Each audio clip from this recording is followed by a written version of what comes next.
जय जय गुरुदेव, जय जय गुरुदेव, जय जय गुरुदेव, जय जय गुरुदेव। जिने स्नेह साधन सबयानुसार है, धीरज दाहने जपते सोदर है,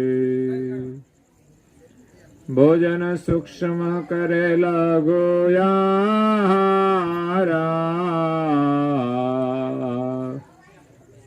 वारी सूक्ष्म पिय जुगत समारा।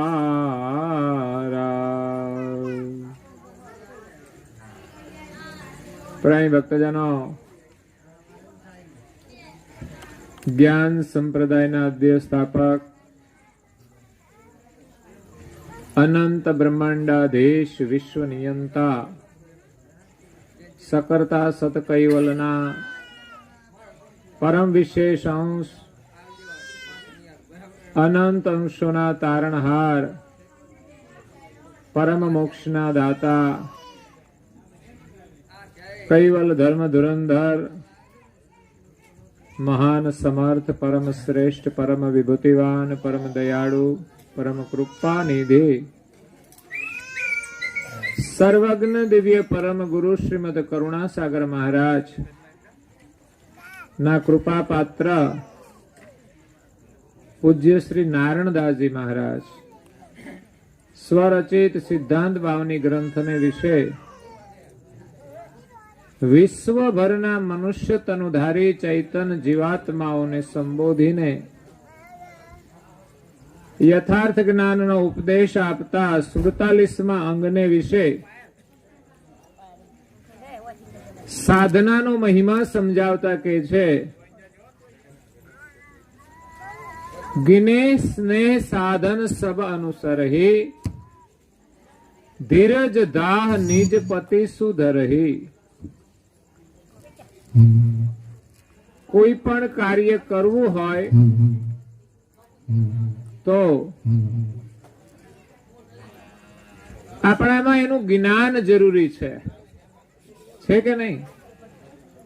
અહીંથી કોઈ ગામ જવું હોય તો એ જ્ઞાન, ગામ જવા માટેનું સરનામું જોઈએ, રસ્તો જાણવો જોઈએ, બસમાં કેવી રીતે જવાય એની ખબર હોવી જોઈએ।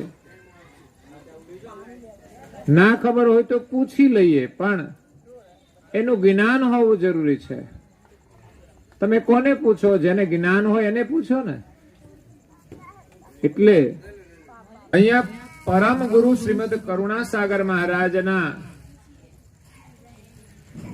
પટ્ટ શિષ્ય પૂજ્ય શ્રી નારાયણદાસજી મહારાજ આપણને સાધન બતાવે છે। ભગવાનનું ભજન કરવા માટે, ભગવાનની પ્રાપ્તિ કરવા માટે આપણને સાધન બતાવે છે। જ્ઞેશ ને સાધન સબ અનુસરહી, કોઈ પણ સાધના કરો તો સાધનાનું જ્ઞાન હોવું જોઈએ। સેવા કરવી હોય તો સેવાનું પણ જ્ઞાન હોવું જોઈએ। ગમે તેમ સેવા કરીએ તો ચાલે? એક ભાઈના ઘરે એક મહાત્મા આવ્યા, ચાલશે હવે મારું, વચ્ચે બદલાય ના મજા આવે, પછી કરીશું કાલે। એક મહાત્મા આવ્યા એટલે એને સેવા કરવાનો બહુ જ ભાવ, એટલે એમના માટે એમણે સરસ રસોઈ બનાવી।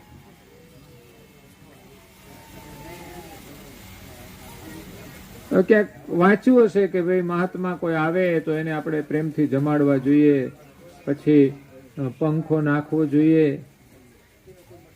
પણ પાછું એ જ્ઞાન હોવું જોઈએ, શિયાળ હોય ત્યારે નહીં।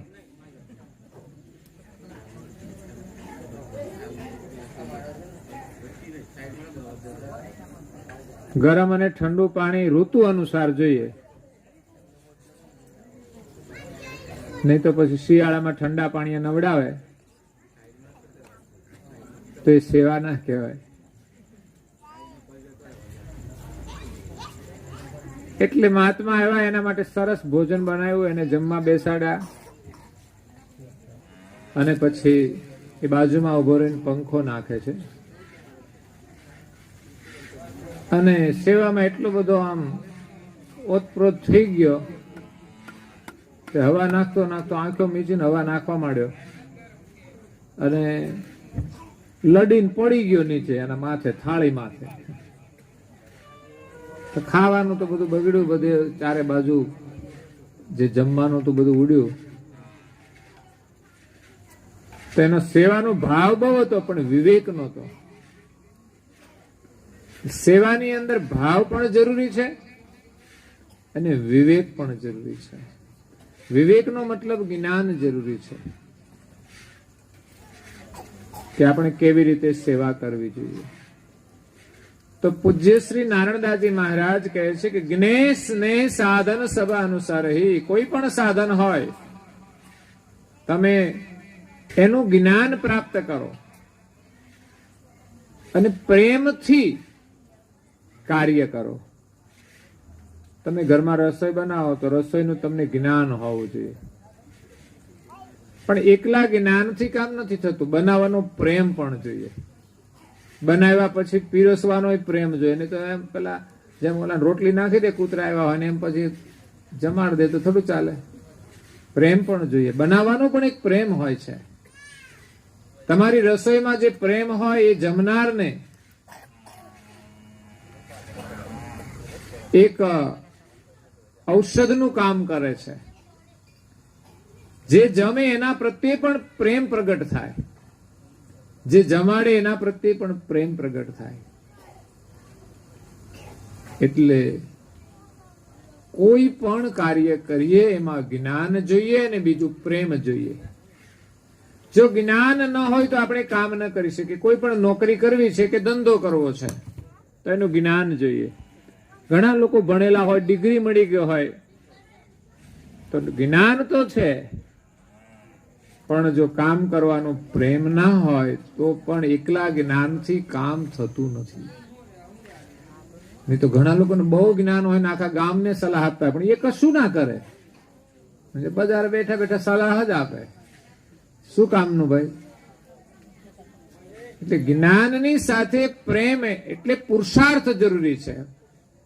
પ્રેમ કોને કહેવાય? પુરુષાર્થ જરૂરી છે. જ્ઞાન છે, વિવેક છે, પ્રેમ છે, પુરુષાર્થ છે. કોઈના માટે તમે સેવા કરો એ પ્રેમ છે, એ પુરુષાર્થ છે. પણ લુખો પ્રેમ કામ લાગતો નથી. એટલે કોઈ પણ સાધન કરીએ ભક્તિનું તો એમાં જ્ઞાન જોઈએ અને બીજું પ્રેમ જોઈએ. જ્ઞેશ ને સાધન સબ અનુસરહી, ધીરજ દાહ નિજ પતિ સુધરહી.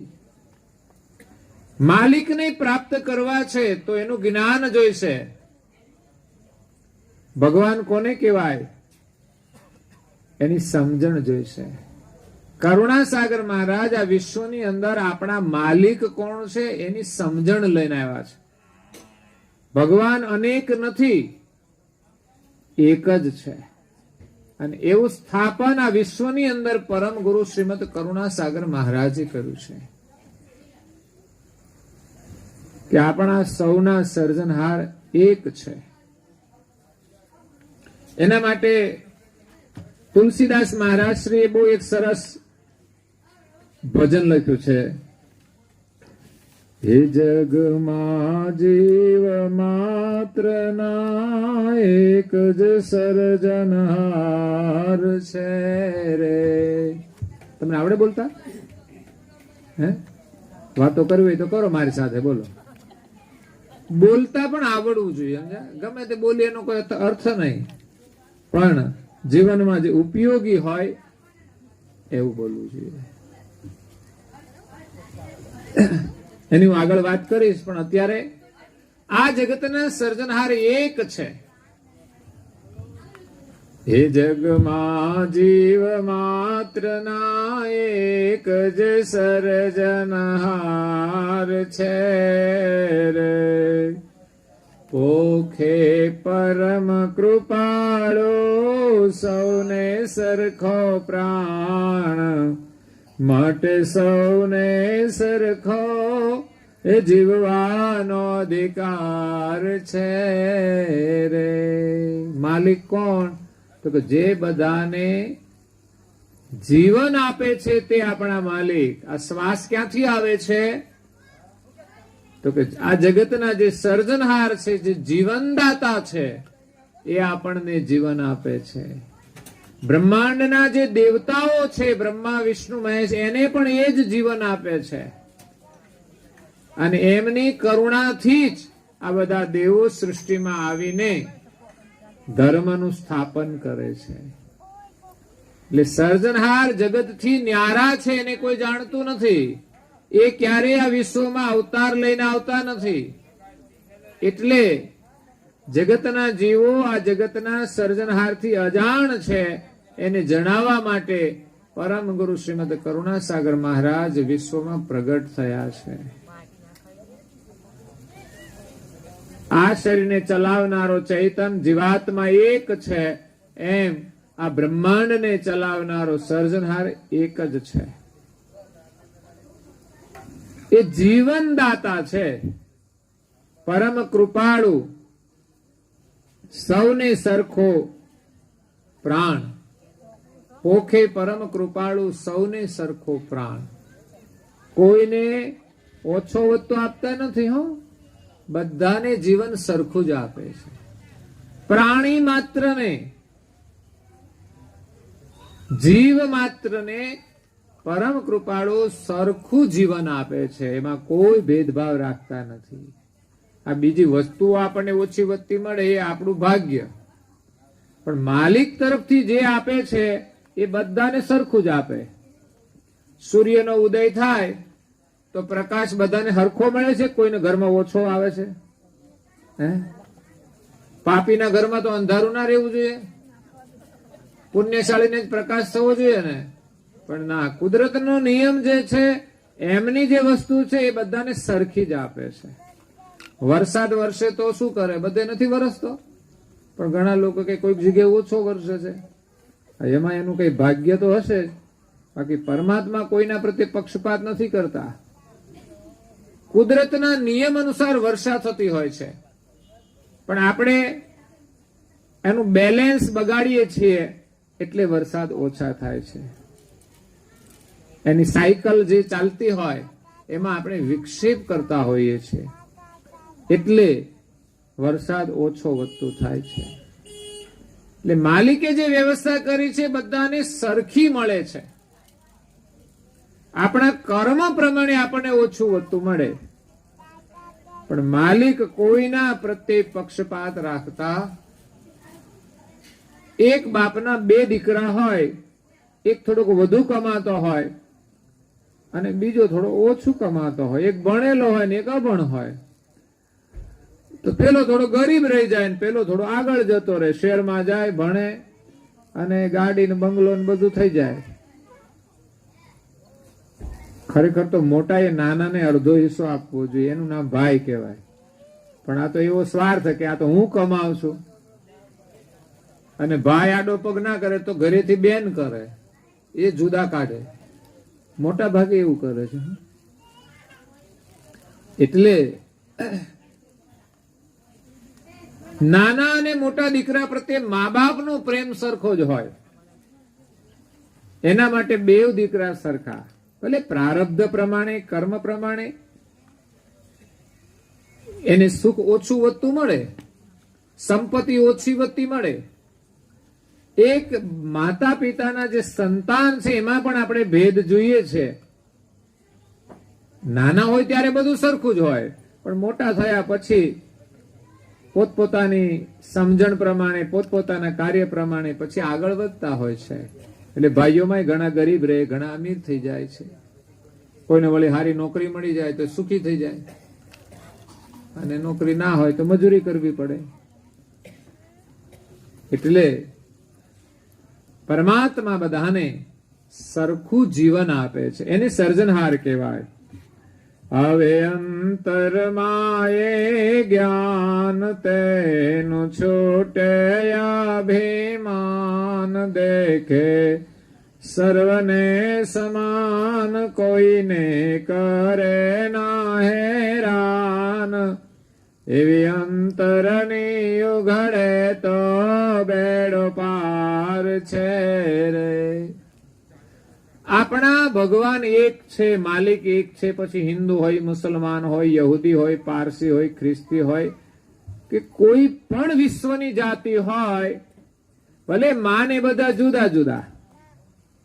આ તો મોટા મોટા જે જ્ઞાતિ છે, મોટા મોટા ધર્મ, એની વાત છે. બાકી નાનામાં અનેક ભેદ છે. જેટલી જાતિ છે એટલા ભગવાન છે. જેના કુળમાં જે થાય એમના ભગવાન. એટલે એ આ જગતની અંદર જે અવતારો થયા, જેને સારા કામ કર્યા, એને આપણે ભગવાન તરીકે સ્થાપના કરી. પણ ખરેખર સર્જનહાર બધાથી ઉપર છે. એ આવ્યા ને બધા દેવતાઓ આવ્યા છે, માલિક આવતા જ નથી. અને પરમ ગુરુ એ જગતના ગુરુ છે. એટલે ગુરુ જ આપણને માલિકનું જ્ઞાન આપી શકે છે. એમની દીક્ષાથી જ, એમની કરુણાથી જ. દીક્ષાનો મતલબ એમની કરુણા છે. અને એની કરુણા મળે ત્યારે એનું જ્ઞાન સમજાય છે, માલિકની ઓળખ થાય છે. કરુણા સાગર એ ગુરુ છે આ જગતના. અને જગત કરતાનો લક્ષ્ય લઈને આવ્યા છે, જગત કરતાનું જ્ઞાન લઈને આવ્યા છે. એટલે આપણા માલિક એક છે. એની દ્રષ્ટિ કેવી હોય તો કે આવે અંતરમાં એ જ્ઞાન. કારણ કે આ જગતની અંદર બધાને એક સરખો અધિકાર છે જીવવાનો. ઘણીવાર પોતાના સ્વાર્થ માટે માણસ બીજાને નુકસાન કરી દે, કેટલાય જીવોની હિંસા કરી દે. પણ આ જગતમાં જેટલા પ્રાણી, પશુ, પંખી જે છે એ બધાને જીવવાનો અધિકાર છે. આપણે કોઈને મારી શકતા નથી. પછી નાની કીડી હોય તોય ભલે, મકોડો હોય તોય ભલે, કોઈ જીવને આપણે મારી શકીએ નહીં. પણ એવું જો અંતરમાં જ્ઞાન આવે, એનું અભિમાન છૂટી જાય. પરમાત્માને પામવા હોય તો પેલું આપણું અભિમાન છોડવું પડે. જ્યાં ત્યાં આપણે બેઠા હોય ને, આપણું અભિમાન બહાર છલકતું હોય છે. હું કંઈક છું, હું કંઈક જાણું છું, મને બધી ખબર પડે. આપણામાં કંઈક આપણું અભિમાન હોય છે. અહીં બેઠા બેઠા નરેન્દ્રભાઈ મોદીની સલાહ આપે, બોલો આટલા બધા જાણકાર હોય છે. એ ઘરનું મેનેજમેન્ટ ના કરી શકતા હોય એવા લોકો મેં જોયા છે કે નરેન્દ્રભાઈ કે આમ તમારે દેશ ચલાવવો જોઈએ. તારે ઘર હરખું ચલાય ને, તું તને ઘર કેમ ચલાવે એની ખબર નથી. ઘરવાળી મનમેળ ના હોય અને એ પાછા વડાપ્રધાનને સલાહ આપે કે આમ કરવું જોઈએ. તને ખબર નથી વડાપ્રધાનની જગ્યાએ કેમ પહોંચાય? તું એક ગામનો એકવાર સરપંચ તો બન, તને કેટલા મત મળે છે. એટલે અભિમાન છોડવાનું છે. દેખે સર્વને સમાન, બધાને સમાન જુએ. આપણા માલિક એક છે એવી જયારે સમજણ આવે તો સમજવાનું કે આ બધાને આપણે સમાન જોઈશું, કે આપણે બધા એક જ માલિકના અંશ છીએ. મનુષ્ય હોય, પ્રાણી હોય, પશુ હોય, તો બધાને સમાન જોવાના. બધાની અંદર આપણા જેવો જ અંશ છે. આ શરીર જુદા છે એટલે વ્યવહાર બધાની સાથે સરખો ના થાય. જેવો માણસ સાથે પ્રેમ કરીએ એવો કૂતરા સાથે ના થાય. આપણે છોકરાને ચુંબન કરીએ પણ કૂતરાને ચુંબન કરાય? પણ ઘણા લોકો કરતા હોય છે. બોલો, હમણાં એક ગામમાં ગયા અમે, સૌરાષ્ટ્રમાં.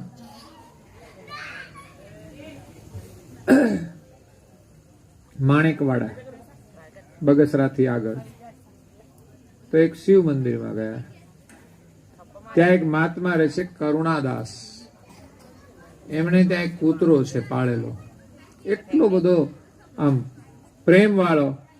તમે જાવ એટલે તમારી આજુબાજુ ફરવા માંડે, આગલા પગ ઊંચા કરીને તમારી છાતીએ છેક પહોંચીને તમને વહાલ કરવા માંડે.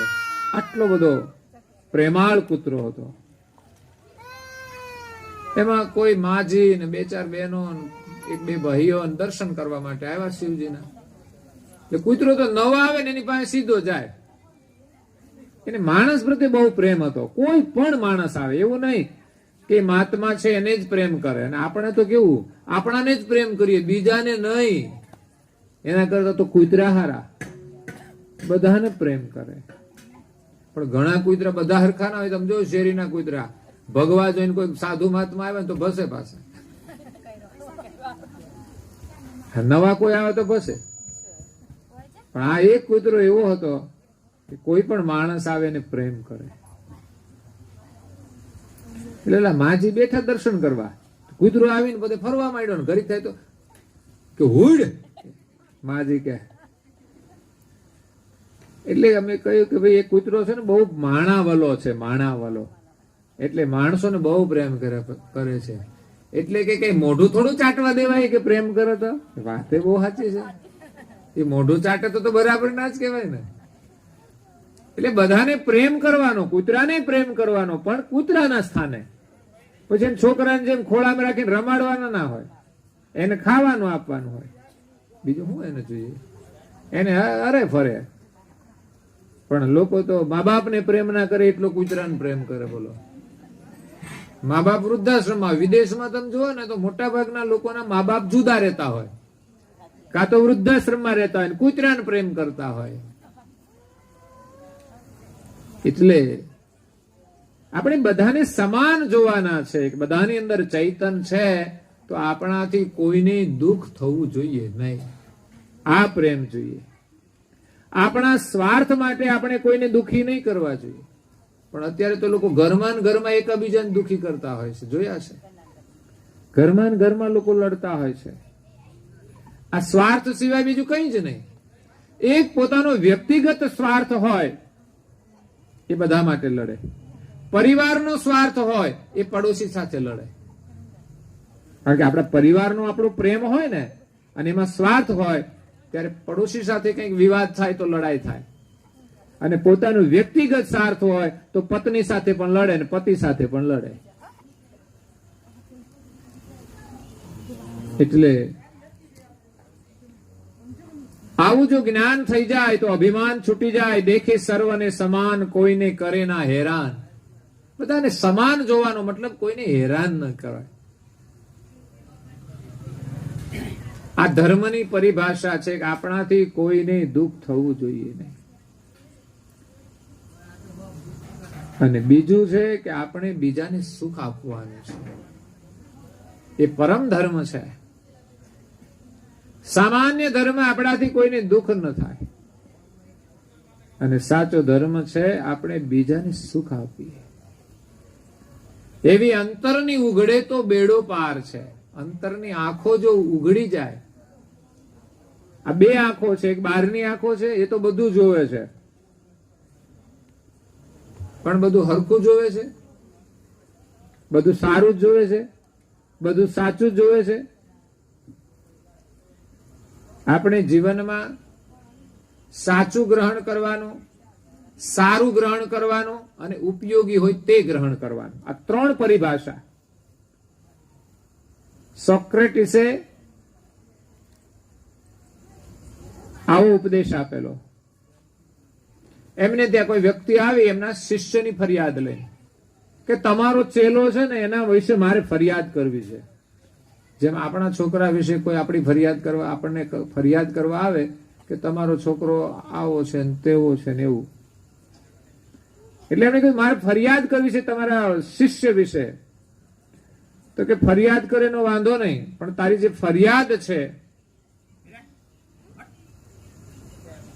એ 3 શરતથી હું સ્વીકારું. કઈ 3?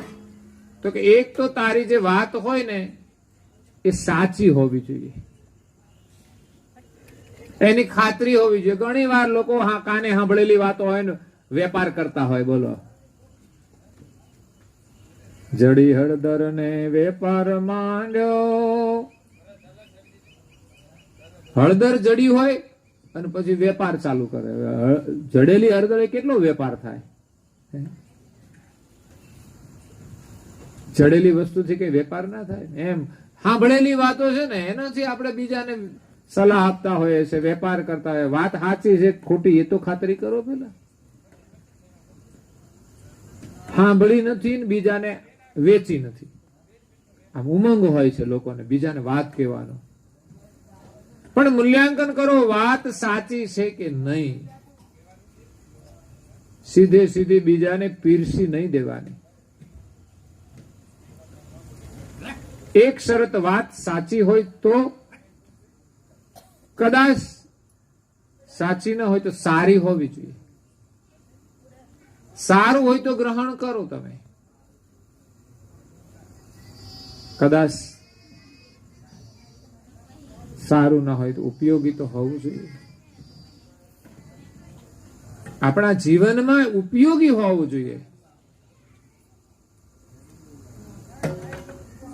એટલે પેલા ભાઈએ કહ્યું એ વાત સાચી છે કે નહીં એ મને ખબર નથી, એ વાત સારી નથી, ફરિયાદ કરવા આવ્યો છે અને તમને એ ઉપયોગી પણ નથી, તો પછી એ વાત સાંભળવાનો મતલબ શું? કોઈ પણ ક્રિયા કરીએ એ 3 ગુણવાળી હોવી જોઈએ. સાચું હોવું જોઈએ, સારું હોવું જોઈએ અને ઉપયોગી હોવું જોઈએ. સાચું ના હોય પણ ઉપયોગી હોય ને તો ગ્રહણ કરવું જોઈએ. એટલે બહારથી આપણે બધું જોઈએ છીએ એ બધું જ સારું નથી હોતું, સાચું પણ નથી હોતું, ઉપયોગી પણ નથી હોતું. પણ એ ક્યારે ખબર પડે?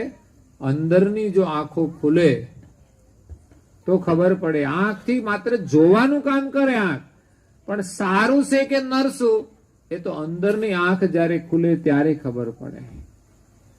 કોઈ પણ દ્રશ્ય જોઈએ ટેલિવિઝનમાં, ઘણી વાર ખબર પડે છે તો પણ છોડતા, તો પણ જોઈએ છે તો સમજવાનું કે વિવેક નથી આપણા. છોડી દેવું એ વિવેક છે. કોઈ પણ દ્રશ્ય સારું નથી એ જાણીએ છીએ છતાં જોઈએ છે તો વિવેક હોવો જોઈએ કે આ નહીં કરવું જોઈએ. એટલે અંતરની જો આંખ ઉઘડે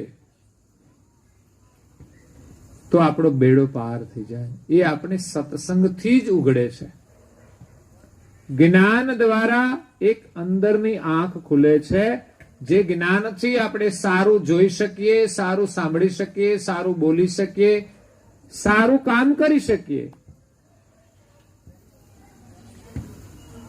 તો પ્રારંભમાં જ કહ્યું કે સાધના કરવા માટે જ્ઞાન જરૂરી છે.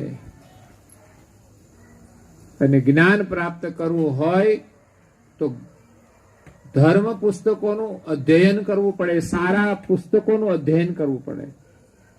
આજના બાળકો ભણે છે તો અભ્યાસ કરે છે તો એને કંઈ જ્ઞાન પ્રાપ્ત થાય છે અને વ્યવસાય કરી શકે છે, કાર્ય કરી શકે છે. તો જીવન એક અભ્યાસમય હોવું જોઈએ. એવું નહીં કે આપણે ભણવાનું પૂરું થઈ ગયું એટલે કશું વાંચવાનું નહીં.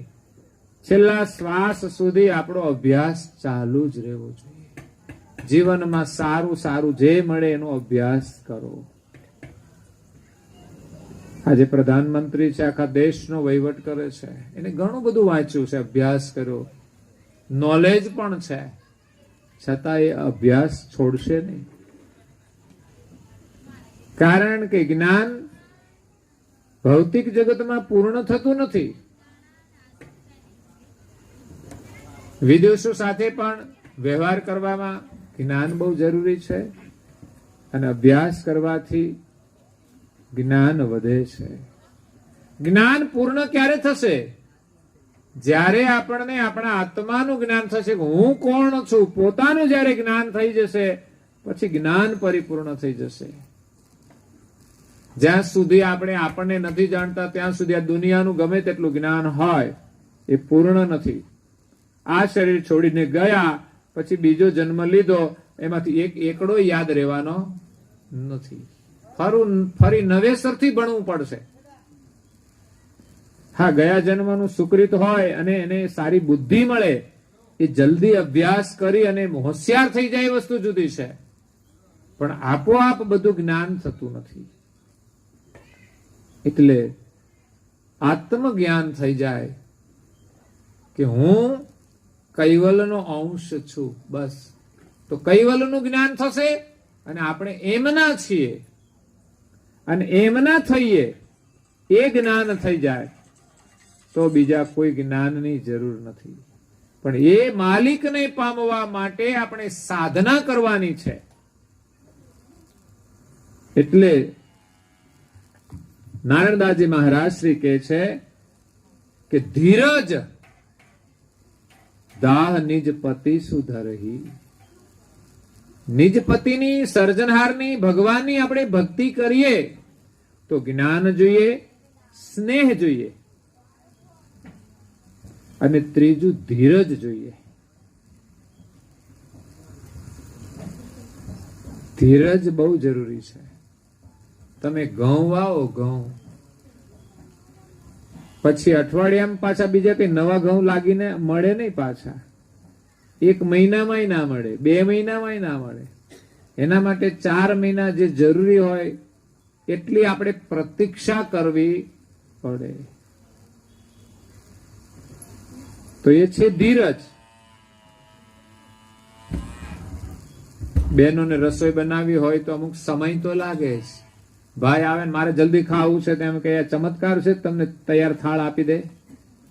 એ તો સમય પ્રતીક્ષા કરવી પડે. કામ ચાલુ હોય રસોઈનો અને ઘણા લોકો ગરમ થઈ જાય. બોલો, રોટલી ઠંડી થઈ ગઈ હોય તોય ગરમ થઈ જાય. વાર લાગે તો પણ ગરમ થઈ જાય. જાણે ભગવાન હોય એમ હું કહું એમ જ થવું જોઈએ, ફટાફટ થવું જોઈએ. આ તો કઈ કોઈના ઉપર આવો આપણો કોઈ અધિકાર નથી કે આમ થવું જોઈએ. આપણે જેમ કરવું એમ કરી શકીએ. તમે જાતે કરી શકો, લ્યો તમારે જલ્દી જેટલું કરવું એટલું થાય. પણ બીજા ઉપર આપણે કોઈ પણ પ્રકારનું દબાણ કરીએ કે હું કહું એમ થવું જોઈએ, એ સંભવ નથી. ભગવાન ઈચ્છે છે કે આ બધા મારા જીવાત્માઓ છે, મારા અંશો છે, હું કહું એમ કરે. એ નથી કરતા તો પછી સંસારમાં કોઈ બધા આપણે કહીએ એમ કરશે ખરા? બહુધા ભાઈઓને એમ હોય હું કહું ને એમ મારી ઘરવાળી કરે. બસ કરતા હતા પેલા, બધા કરતા હતા. હવે એવું રહ્યું નથી. હવે ન્યાયમાં આવતું હોય તો કરશે, ન્યાયમાં આવશે તો કરશે. અને 50% એ કે એમ કરશો તો જ તમે કે એમ કરશે. આવો વ્યવહાર થઈ ગયો છે. અને પેલા એવું કોઈ બંધન જ નહોતું. ભાઈ કેતા એમ બેન કરતા હતા અને બેન ની ઈચ્છા પ્રમાણે કે ભાવના પ્રમાણે ભાઈઓ એનું ધ્યાન રાખતા હતા. ક્યારેય એનું અપમાન થતું નહોતું. એટલો વિવેક હતો. તો અરસ પરસ પ્રેમ હોવો જોઈએ. તો કોઈ પણ કામ કરીએ એમાં ધીરજ બહુ જરૂરી છે. આપણે બધા ભક્તિ કરીએ પણ આજે ભક્તિ કરીએ અને કાલે ભગવાનને મેળવવા હોય તો ના મળે. આખો જન્મ પણ વહી જાય અને કેટલા જન્મ પણ વહી જાય. આટલી ધીરજ રાખવી પડે. હા, આપણી ભાવના જો એટલી પ્રબળ થઈ જાય તો પરમાત્મા આ જન્મમાં પણ મળી શકે છે, અમુક વર્ષો પછી પણ મળી શકે છે, અમુક દિવસો પછી પણ મળી શકે છે, એક ઘડીમાં પણ મળી શકે છે, ક્ષણવારમાં પણ પ્રગટ થઈ શકે છે.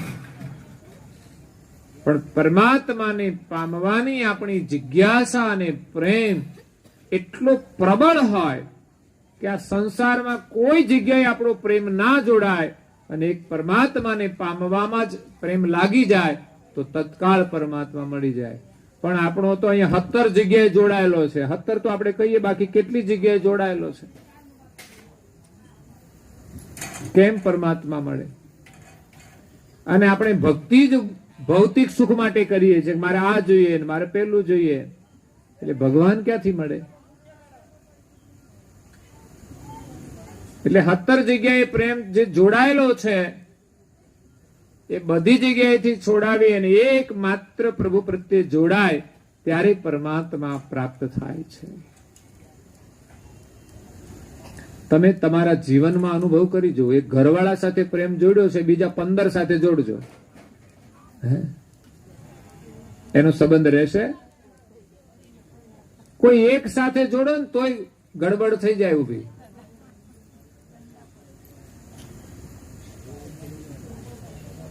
ઘરમાં ગડબડ થાય ને ત્યારે આવું પરિણામ આવતું હોય છે, પછી બહાર ભાગે. પણ જે આપણા છે તે જ આપણા. ઘરમાં ગમે તે થાય. એટલે પરમાત્માને પામવા હોય તો સંસારમાં આપણે સહજ પ્રેમ રાખવાનો, અને કોઈ પણ કાર્ય કરીએ તો પણ પ્રભુનું નામ લેતા લેતા એનું સ્મરણ કરતા કરતા. અને વિશ્વાસ એનું નામ છે કે ધીરજ હોવી જોઈએ કે ગમે ત્યારે પરમાત્મા મળશે.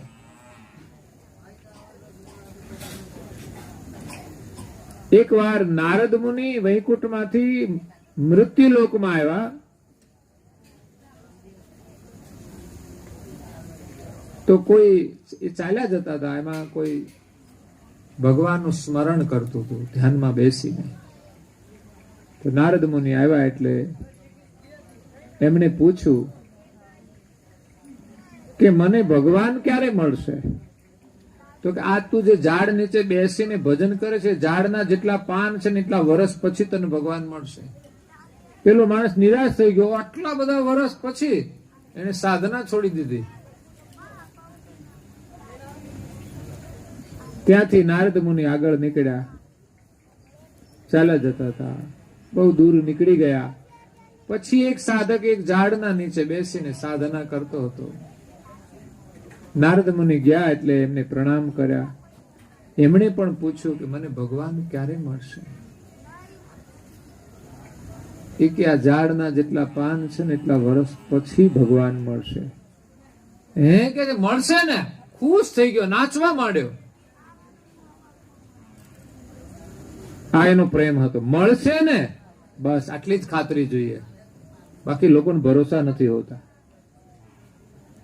અત્યારે લગ્ન કરે તો શરતો કરવી પડે, કોર્ટમાં મેરેજ કરી લેવા પડે. કેમ? તો વિશ્વાસ નથી. જે સંબંધો વિશ્વાસના હતા એમાં હવે વિશ્વાસ નથી રહ્યો. હવે આપણે વિચાર કરીએ કે જ્યાં વિશ્વાસ જ ન હોય ત્યાં એ પરિવારમાં સુખ કેવી રીતે મળે? સુખ વિશ્વાસમાં છે, નહીં કે બેવના જોડાણમાં. બેવને વિશ્વાસ ના હોય એટલે થાય શું? ભાઈ બહાર ગયા હોય સવારે બાઇક લઈને, એ કોઈની જોડે વાતો તો નહીં કરતા હોય ને, કોઈને બેસાડીને તો નહીં ગયા હોય ને. હવે આમાં ક્યાં સુખ મળવાનું? ભાઈને એમ થાય હું ગયા પછી કોઈની સાથે ફોનમાં વાત તો નહીં કરતી હોય ને. વિશ્વાસ ન હોય ત્યાં સુખ ના હોય. વિશ્વાસ ભગવાન મળશે એ નાચવા માંડ્યો અને તરત પરમાત્મા પ્રગટ થઈ ગયા. પેલા એ પૂછ્યું નારદ મુનિને કે આ તો આટલા વર્ષ પછી આવવાના હતા ને, પણ તને વિશ્વાસ હતો ને, તું આમ એટલો ખુશ થઈ ગયો. ભગવાનમાં તારો એટલો પ્રેમ છે કે તરત પ્રગટ થઈ ગયા. પ્રેમ જો આપણો એવો હોય તો આજે પણ મળી શકે છે. આજે આપણે પ્રભુમાં પ્રેમ જોડીએ ને તો આપણું જીવન એના પ્રેમમય બની જાય છે. સર્વત્ર પ્રભુના દર્શન થાય છે. અરે તમે હુતા હોય ને સ્વપ્નો આવે ને તો એમાંય દર્શન આપે. આ ભાવ છે આપણો. નહીં તો ઘણા સ્વપ્નાય હારા ના આવે. બોલો, સ્વપ્નાય હારા ના આવે. એક ભાઈ તો રાતમાં હુતો હતો, પરિસ્થિતિ સામાન્ય, એ જૂની ખાટલી અને ફાટેલી ગોદડી એમાં હુતો હતો. સ્વપ્ન આવ્યું એને તો સ્વપ્નમાં બાઇક લીધું નવું. અહીંયા સાયકલ નહોતી ઘરમાં, અને બાઇક લીધું એને તો બાઇક લીધું ને ચાલુ કરવા માટે કીક મારી. જેવી કીક મારી પગ એનો ઓલો ફાટેલા ગોદડામાં આખું બધું વધારે ફાડી નાખ્યું. અને ઘણા હુતા હુતા ખાટલામાંથી ઘણા લાત મારવા જતી, એ ખાટલામાંથી નીચે પડે. આવા સ્વપ્ન આવે. એ સ્વપ્નમાં સુખી ના હોય. એટલે પ્રભુમાં આપણે પ્રેમ જોડીએ તો આપણું જીવન પ્રેમમય બની જાય છે, પ્રભુમય બની જાય છે. અને વિશ્વાસ હોવો જોઈએ બસ પ્રભુ મળશે જ. એટલે જ્ઞાન હોવું જોઈએ, પ્રેમ હોવો જોઈએ, અને ધીરજ પણ હોવી જોઈએ. શબરીની અંદર ધીરજ કેટલી હતી. શબરીબાઈ ભીલ જ્ઞાતિના હતા. બહુ જ ગરીબ પરિસ્થિતિ હતી એમની. જંગલની અંદર નેસડામાં રહેવા વાળા ભીલ જ્ઞાતિ. એમ કહેવાય છે કે એના લગ્ન કરવાના હતા. તો લગ્નની અંદર સગા અને સંબંધીઓને જમાડવા માટે ઘેટા અને બકરા લાવ્યા ભોજન બનાવવા માટે. ત્યારે શબરીબાઈને ખબર પડી કે મારા લગ્ન માટે આ બધા જીવોની હિંસા કરવાની છે, ની બલિ આપવાની છે. ગયા જન્મના એના સંસ્કાર હતા એટલે આ સમજણ હતી. નથી બધામાં નથી હોતી, નહીં તો એ બધા જાતે પણ ખાતા જ હોય છે. શું ખાવું ને શું ન ખાવું એનું એ લોકોને ભાન નથી. અને મનુષ્ય કેવી રીતે કેવા, યાદ રાખજો, મનુષ્યની પરિભાષા શું ખાવું અને શું ન ખાવું એનો વિવેક હોવો જોઈએ, એની ખબર હોવી જોઈએ. ઘણાને ખબર છે પણ વિવેક નથી, તો પણ એ મનુષ્યમાં આવતા નથી. મનુષ્ય થવું હોય તો ભોજનનો વિવેક રાખજો. આગળની ચોપાઈમાં આ ચરણની અંદર આગળ કે છે પૂજ્ય શ્રી નારાયણદાસજી મહારાજ શ્રી. પણ અહીંયા મારે જે વાત કરવાની છે એ ધીરજની વાત કરવાની છે. શબરીબાઈને ખબર પડી કે આ હિંસા થાય છે, આવા લગ્ન મારે નથી કરવા. કેટલાય જીવોની બલિ થઈ જાય એવા લગ્ન હું કરું, એ જીવનમાં મને શાંતિ ના મળે. મારા લગ્નના કારણે જ આ બધાની બલિ થાય છે ને, એ રાતોરાત ભાગી ગઈ છે. અને અત્યારે ઘણા લઈને ભાગી જાય છે. બોલો, લગ્ન કરવા હોય એટલે રાતોરાત ભાગી જાય. એમાં સુખી ના થાય. હો, બંને જતા રહે ભાગીને. લગ્નમાંથી જ ભાગવાની શરૂઆત, આખી જિંદગી ભાગતા જ રહે. એક તો મા બાપનું સાનિધ્ય ના હોય એ પણ સુખી ના થાય. તમારો પ્રેમ સાચો હોય તો તમે અડગ નિશ્ચય પર રહો કે અમારે આની સાથે જ લગ્ન કરવા છે. તમે ઘરમાં જ રહો, મા બાપ સાથે જ રહો. ન કરી દે તો તમારો નિશ્ચય દ્રઢ રાખો, એને ઝૂકવું પડશે. અને એ જ એમ કહે છે કે ના, હવે લગ્ન કરી દઈશું. બસ એવો દ્રઢ નિશ્ચય હોવો જોઈએ. પણ આ તો ભાગમ ભાગી કરે. કોર્ટમાં જઈને લગ્ન કરી આવે ને પાછા થોડા દિવસ પછી પાછા છૂટાછેડા લઈ લે.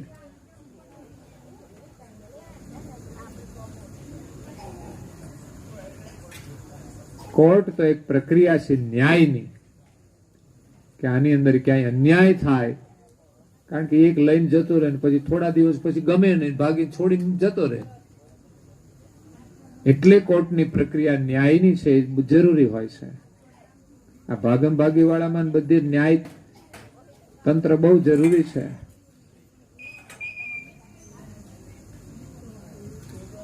એટલે શબરીબાઈએ લગ્ન ન કર્યા.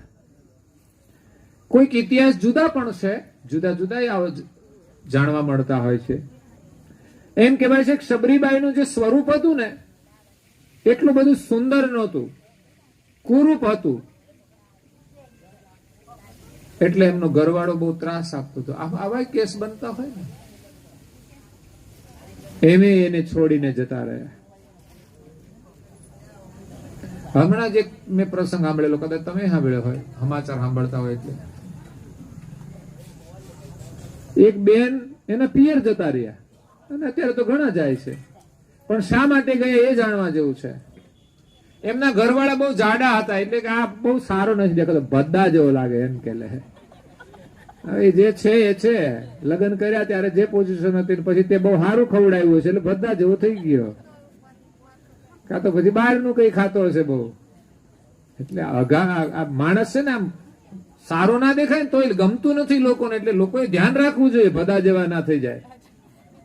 હા, ખાવા પીવામાં ધ્યાન રાખવું જોઈએ, શરીરને બહુ સાચવવું જોઈએ.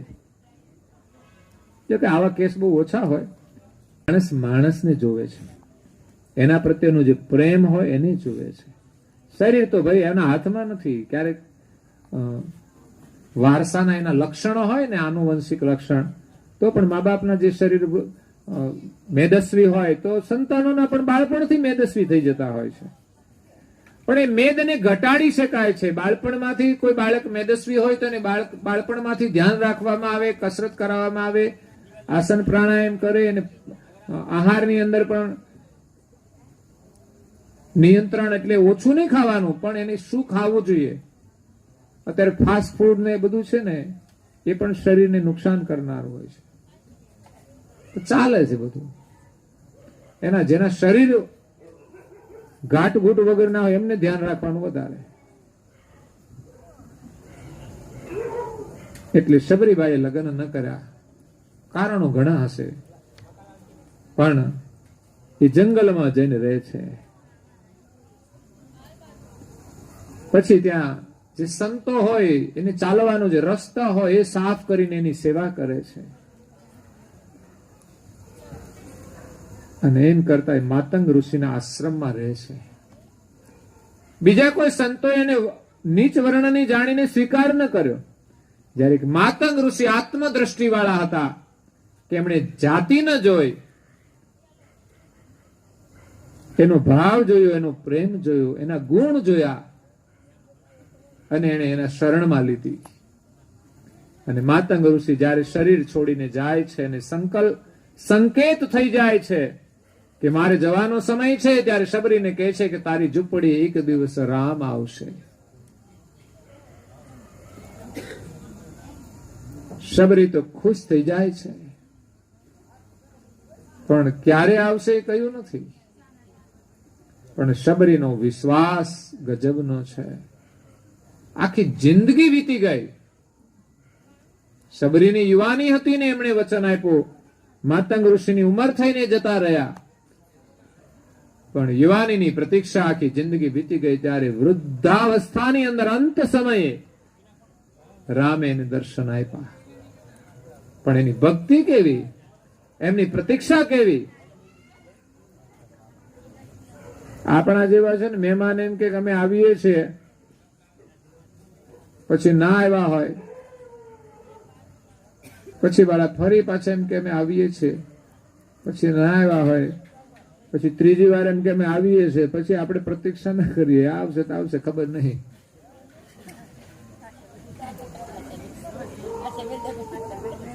બે વખત આપણે તૈયારી કરીને રાખીએ, ઘર સાફ સુફ કરીને રાખીએ, બધું કમ્પ્લીટ કરી રાખીએ, અને મહેમાન આવે નહીં, પછી ત્રીજી વાર એમ કે અમે આવીએ છીએ, પછી જેમ પડ્યું હોય એમ જ રહેવા દે, આવવું હોય તો આવે.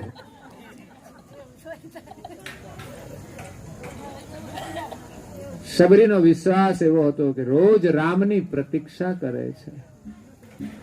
આજે રામ આવવાના છે એવી જ ભાવનાથી એ ઘરનું આંગણું સ્વચ્છ રાખે છે.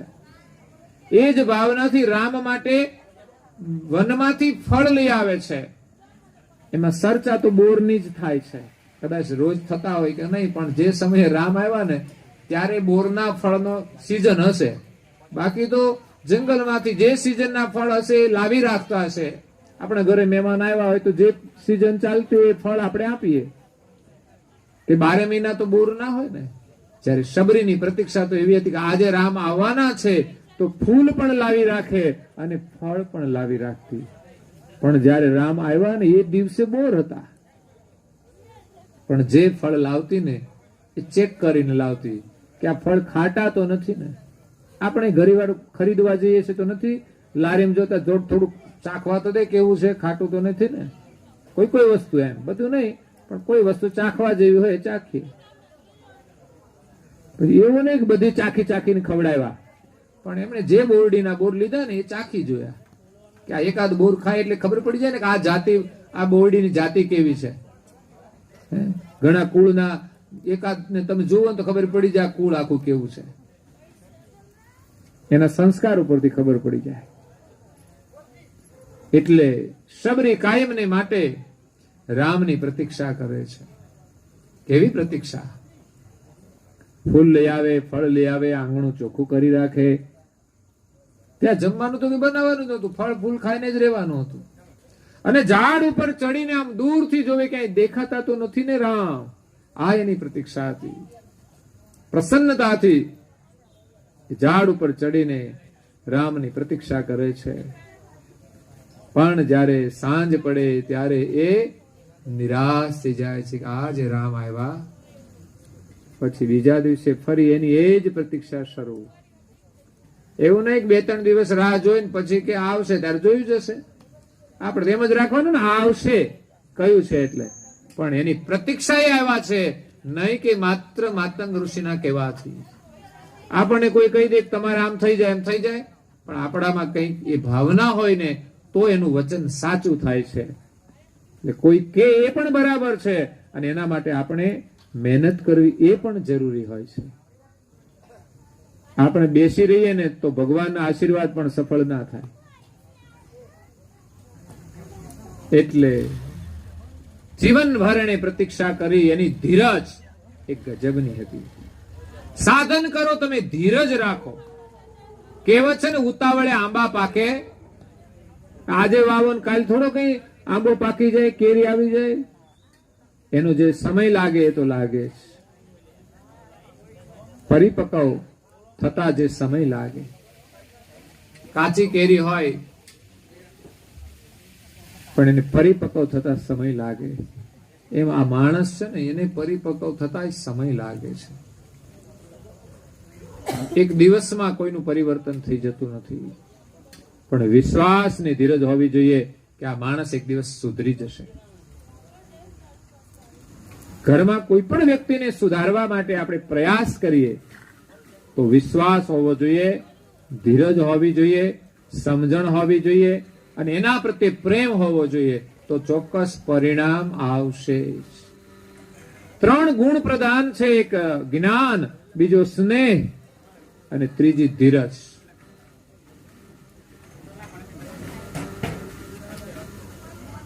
ધીરજ ધા નિજ પતિ સુધરહી, ભોજન સૂક્ષ્મ કરે લઘુ આહારા, વારી સૂક્ષ્મ પીએ જુગત સમારા. આ સાધના બતાવી. ભોજન સૂક્ષ્મ કરે લઘુ આહારા. ભોજન કેટલું કરવાનું, કેવું કરવાનું? સૂક્ષ્મ. અને આપણે શું કરીએ છીએ? સૂક્ષ્મ ખાઈએ છીએ. સૂક્ષ્મ એટલે હળવું ભોજન કરવું જોઈએ, પણ આપણે તો ભારે ભારે ભોજન કરીએ છીએ.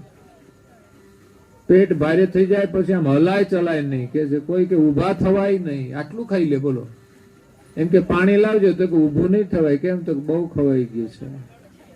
આટલું બધું ખાવાનું હોય? તો કે આજે મફતનું હતું ને એટલે ખાધું.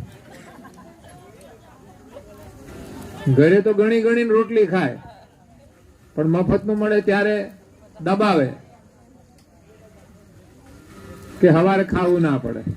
ઘણા લોકો બપોરે ખાઈ લે તો સાંજે જરૂર ના પડે એટલું ખાઈ લે. બોલો, ઘરે જાય ને એમ કે આજે શું ખાવું છે સાંજે? તો કે આજે બપોરે ખાધું છે ને, સાંજે જરૂર જ નથી, 2 ટાઈમનું ભેગું ખાઈ લીધું. આને હરામવૃત્તિ કહેવાય. શું કહેવાય? આગ્રહ કરીને કોઈ ખવડાવી દીધું એ વસ્તુ જુદી છે. નહીં તો ઘણી વાર આપણે મહેમાન થઈએ ને તો આપણે તો માપનું જ ખાઈએ, પણ જે ઘરે ગયા હોય ને એ આગ્રહ કરીને ખવડાવે ત્યારે આપણું પેટ ભારે થઈ જાય. અહીં એટલો બધો આગ્રહ કરે છે ખબર નહીં, બાકી કાઠિયાવાડમાં જાવ ને એટલે તમારે પેટ ઉપર હાથ મૂકવો જ પડે. બહુ થઈ ગયો હવે. ભોજન સૂક્ષ્મ કરે લઘુ આહારા. તમે ભોજન સૂક્ષ્મ કરો, લઘુ આહાર.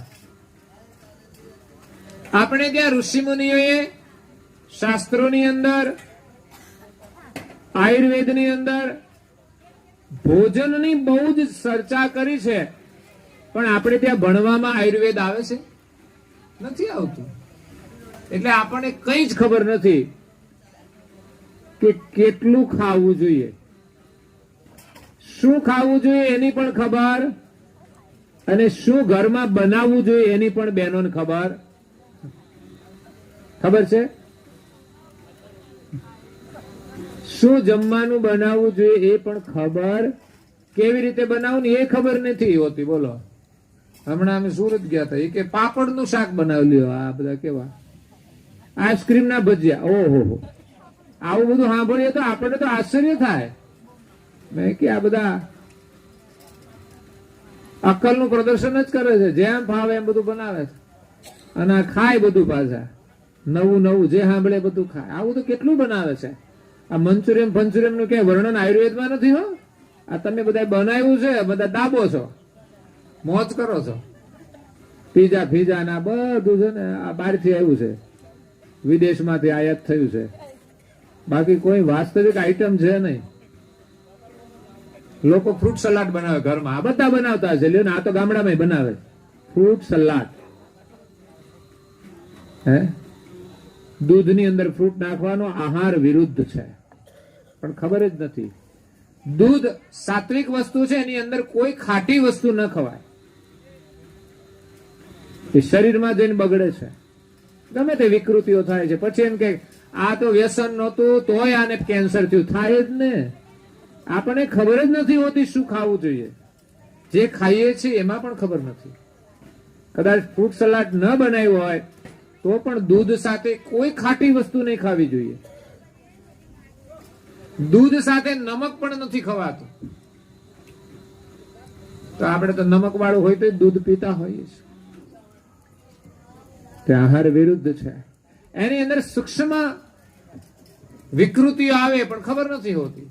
ચામડીની મુશ્કેલીઓ આવતી હોય છે, બીજી મુશ્કેલીઓ થતી હોય છે. તો આવું તો કેટલું બધું આપણે કરીએ છીએ જેની આપણને ખબર જ નથી હોતી.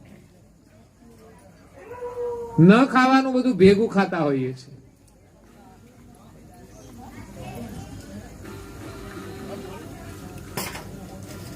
એટલે બહેનોને બનાવવાનું જ્ઞાન નથી. પરંપરા જે ચાલી આવે છે એ પ્રમાણે બનાવે છે. પણ જો આપણે આયુર્વેદનો અભ્યાસ કરીએ, શાસ્ત્રોનો અભ્યાસ કરીએ તો આ બધું જાણવા મળે કે ખરેખર કુદરતી જે આહાર છે, કુદરતી જે જીવન છે, એના માટે કેવું ભોજન હોય. હવે માણસ ભોજન એવું કરે છે, એનું જીવન પણ એવું જ થઈ ગયું છે. માણસનું જીવન હવે કુદરતી રહ્યું.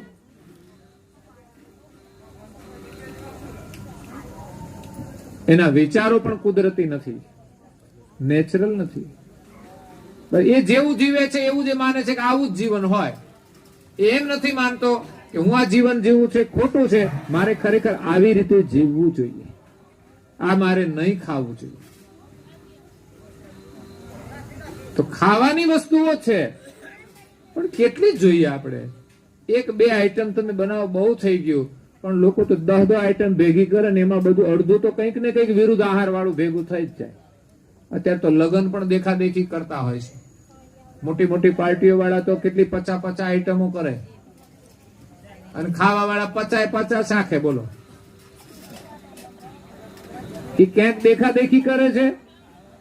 અને કાં તો એક સારો જો આપણે હેતુ રાખીએ ને તો 50 આઈટમ એટલા માટે કરી છે કે ભાઈ બધાને બધું હરખું ભાવતું ના હોય, એટલે જેને જે ભાવે તે ખાય એટલા માટે વધારે બનાવે. પૈસા જાજા હોય એટલે બનાવે, અને જાજુ બનાવ્યું હોય તો ખાવા વાળાને અનુકૂળતા રહે કે તમને જે ભાવે એ આઈટમ ખાવ. તમે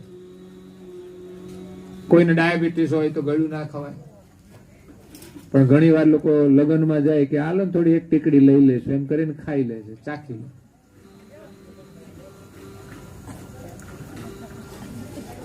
એટલે આહારનું જ્ઞાન હોવું જરૂરી છે. માપનું ખાવું, બસ આટલું કે છે. સૂક્ષ્મ ભોજન કરે લઘુ આહારા. કેટલું જમવું જોઈએ? આપણી હોજરી પ્રમાણે જ ખાવું જોઈએ ને.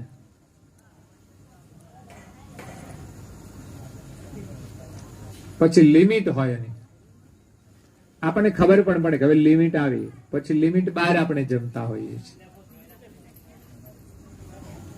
એટલે ભોજન આપણે મર્યાદામાં ખાવું જોઈએ. ખાવાની પણ મર્યાદા હોવી જોઈએ, એ પણ ઘણી વાર દેખાતી નથી.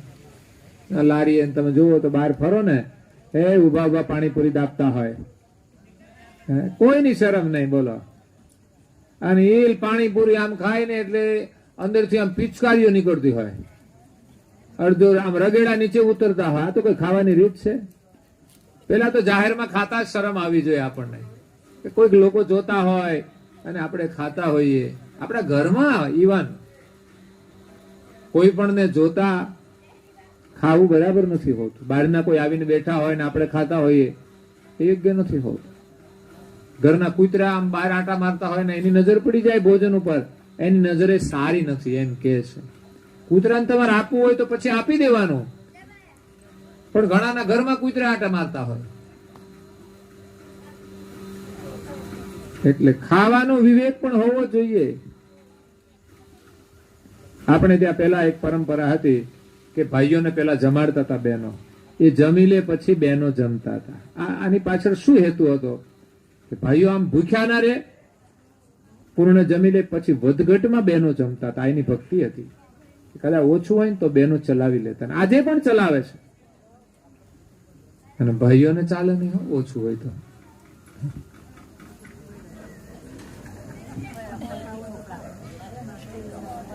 બહેનો જે પ્રમાણે રસો હોય એમાંથી જ ચલાવી લે.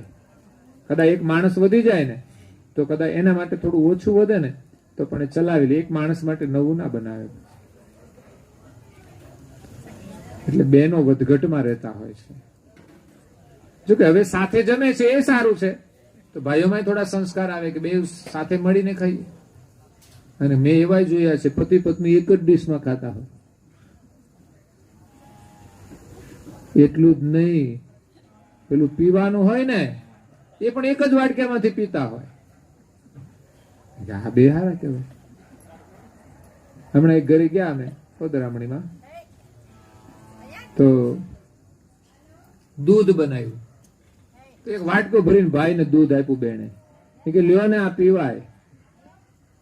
ઘણા લોકો છે દૂધ ના પીવે ને લોકોનું લોહી જ પીવે. આવો સ્વભાવ હોય ઘણા. દૂધ આપે તો આ મન નથી ભાવતું અને લોહી પીધા કરે બધા. તો બેને વાટકો ભરીને દૂધ આપ્યું એટલે પછી એને અડધું પીધું ને પછી એને ઓલા શ્રીમતીજીને આપી દીધું. એટલે શ્રીમતીજી લઈ તો લીધું, પણ મેં કીધું ભાઈ તમને આપ્યું છે પી જાવ ને, આમ કચરો ખાવશે એના કરતા તો સારું છે. એ કે પણ એને થોડું આપવું પડે ને મારે. એટલે એ ઘૂંટડું એ બેને પીધું, ફરી પાછું બાકીનું વધ્યું ભાઈ પી ગયા. એની પ્રસાદી કહેવાય આ તો. કારણ કે અત્યારે ભાઈના સ્વભાવ બગડેલા છે. ખાવાનું ન ખાવાનું બધું ખાય છે. બહેનોની જો એઠી પ્રસાદી ખાય ને તો એ સુધરી જાય. એ બહેનો તો કશું ખાતા નથી. એટલે તમારે ખબર વગરની પાઈ દેવી થોડી. તો આ દવા, કારણ કે આમે ગામનો કચરો ખાય છે. જો કે બહેનો આવું પાપ કરે નહીં કોઈ દિવસ. અંધારામાં રાખીને કોઈ દિવસ ભાઈઓને એઠું ના ખવડાવે અને જાણતાય ના ખવડાવે. અને ભાઈઓ ખાય એવા છે બધા. આ તો કોઈક વળી એવા હોય તો ખાય, બાકી કઈ ખાય નહીં. કોઈ આમાંથી ખાધું નહીં બેનું એઠું, અને ખાવું નહીં કોઈનું એઠું. હો, એ આપણી પરંપરા નથી. કોઈનું એઠું ખાવું ના જોઈએ. કોઈનું ઘરના ગમે તે નજીકના સભ્ય કોઈનું એઠું નહીં ખાવું જોઈએ. શુદ્ધ ભોજન જ ખાવું જોઈએ. પેલા સંસ્કાર હતા, ભાઈઓનું એઠું બેનો ખાતા હતા. હો, વધેલું થાળી વધ્યું એની લગભગ બેનો ખાઈ જ જાય. કેમ? બે રીતે. એક તો બગાડ ન થાય અને બીજું ભાઈઓની પ્રસાદી કહેવાય. પણ હવે પ્રસાદી જેવા રહ્યા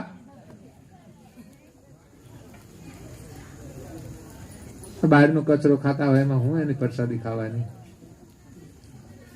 એટલે આ બધા છે પ્રસાદી વાળાનું તો કશું ખાવું જ નહીં. તો અહીંયા નાનદાજી મહારાજ શ્રી આપણને સાધન ની સમજણ આપે છે કે સ્નેહ જોઈએ, જ્ઞાન જોઈએ, ધીરજ જોઈએ. એમાં આહારની વાત પહેલી કરી, ભોજન સૂક્ષ્મ કરે લઘુ આહારા. પછી બાકીની વાત હજુ ભોજનની બાકી છે, સવારે કરીશું. થોડી સમય થાય છે. તો અહીંયા કથાને આપણે વિરામ આપીએ છીએ. અસ્તુ સત કેવલ સાહેબ. આમ તો આજે મારે તમને ખાસ વાત તો એ કરવાની હતી સબ્જેક્ટમાં કે આજે જ્ઞાન સંપ્રદાયના આદ્ય સ્થાપક પરમ ગુરુ શ્રીમદ કરુણાસાગર મહારાજ એમના શિષ્ય એમના સાનિધ્યમાં થઈ ગયા, જેમની જન્મભૂમિ ખડગોદરા છે.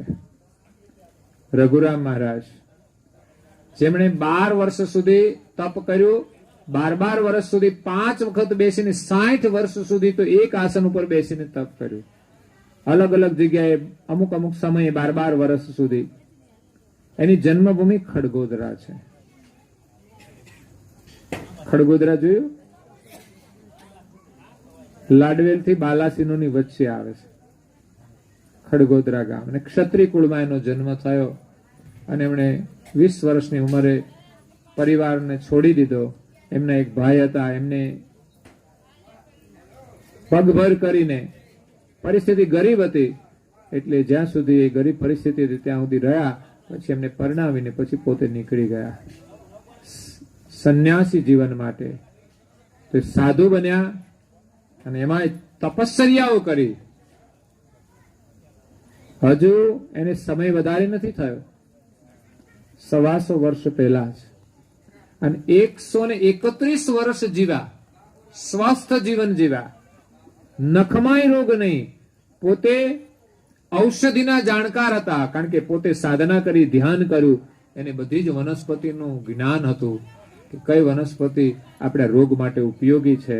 એટલે કોઈ પણ રોગી એની પાસે આવતા તો એને ઔષધિ આપતા કે તમે આનું સેવન કરો, સારું થઈ જશે, થઈ જાય. એમનો જન્મ ખડગોદરામાં થયો. પછી એમણે 12 વર્ષની મુદ્રા, અહીં ધોળી ડુંગરી છે ને, જોઈ ને ધોળી ડુંગરી, બાયડ થી તમે જાઓ સાઠંબા થી આગળ તમે જાઓ એટલે ધોળી ડુંગરી આવે. ત્યાંથી એક આવે છે ડાબી બાજુ વીરપુર જઈએ તો કેદારેશ્વર, ત્યાં 12 વર્ષ સુધીની એક તપશ્ચર્યા કરી, એક મુદ્રા કરી. અને બીજું આ બાજુ જાઓ તમે જેઠોલી બાજુ તો ત્યાં હઠીપુરા ગામ આવે છે, એના પહેલા આવે છે સાઠંબા પછી હઠીપુરા. ત્યાં એક મુદ્રા એમણે સિદ્ધ કરી 12 વર્ષની. પરમ ગુરુ મળ્યા પછી પહેલી મુદ્રા એમણે પહેલા સિદ્ધ કરી, પછી બીજી મુદ્રા એ મળ્યા પછી કરી. ત્યાર પછી એક મુદ્રા ઉત્તર ગુજરાતમાં નારદીપુર ગામે કરી, અને છેલ્લી 2 મુદ્રા સુરત પાસે ઉમરા ગામ છે ત્યાં કરી. 5 મુદ્રાઓ. એ બધાની અંદર વિચરણ કરી શકતા હતા, પૃથ્વીમાં જઈ શકતા હતા, પાણીમાં જઈ શકતા હતા, અદ્રશ્ય થવાની શક્તિ હતી, બીજાના મનની બીના જાણવાની શક્તિ હતી, અને 5મી મુદ્રાથી આત્મજ્ઞાન થઈ ગયું. આવા તપસ્વી રઘુરામ મહારાજનો જન્મ ફાગણ સુદ આજની 11ના દિવસે થયો હતો. એટલે આજે એનો જન્મ દિવસ હતો ઉમરા ગામે, ત્યાં હું ગયો હતો, અને આજે આવવાનું મોડું એટલે થયું કે એમની 254મી જન્મ જયંતિ હતી.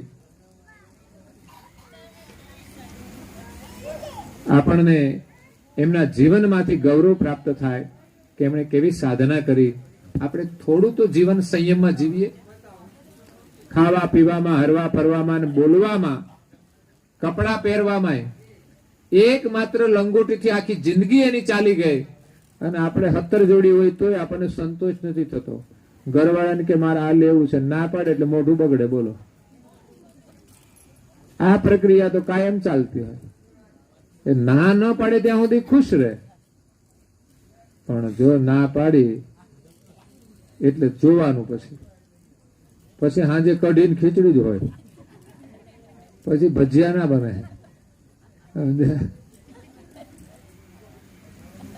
આ ભજીયા બધું ક્યારે થાય ખબર છે? ખુશ રહે તો જ. સમજ્યા? જગદંબા ખુશ રહે ને તો બધું મળે. બાકી જો મહાકાળીનું રૂપ લે એટલે સમજવાનું કે રૂખું સુખું મળશે. જરૂરિયાત હોય તો બરાબર છે, બાકી 17 જોડી કપડા હોય ને બહુ ધમાલ નહીં કરવાની. જોઈએ કેટલા જીવન ભગવાનના ભજન માટે મળ્યું છે, નહીં કે બહુ જાત જાતના કપડા પહેરવા માટે. ચિત્ર વિચિત્ર. એટલે રઘુરામ મહારાજે એક લંગોટી પહેરીને જીવનભર તપશ્ચર્યા કરી. એક ટાઈમ માત્ર દૂધ લઈને એમણે જીવન પસાર કરી દીધું. આપણને જે મળી જાય એમાં આપણે ખુશ રહીએ. કપડા પણ હોય સંતોષ રાખીએ. આપણી પાસે એક જોડી વધારે હોય તો કોઈની પાસે ન હોય એને આપીએ. અને કાં તો નવા લ્યો તો એક જોડી રિટાયર્ડ કરો. પણ આપણે રિટાયર્ડ તો કરીએ જ નહીં. 25 જોડી થઈ જાય તો રિટાયર્ડ નહીં કરો, તો કે આ તો હજુ સારું છે. એટલે નક્કી કરો 10 જોડી કપડા રાખવા, 11મી લો એનો વાંધો નહીં, એક રિટાયર્ડ કરો, કોઈને આપી દો હારી હોય તોય. તો જીવનની મજા છે. તમે ભલે હારા પહેરો, તમારી સ્થિતિ સારી હોય તો, પણ બીજા 5 લોકોને મળશે ને. અને તમે કોઈને આપશો ને એટલે તમારે પછી નવા આવ્યા જ કરશે.